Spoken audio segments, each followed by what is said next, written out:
Ang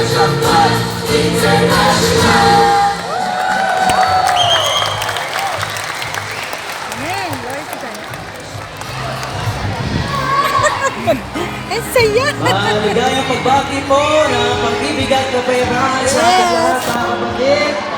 And happy Fiesta ng Diyos sa ating lahat. Happy Wedding Day. Magpapabitin mo. Na Roman Kawasol, kasama ko po ang ating nagawang sa buhay, si Sister Andrea.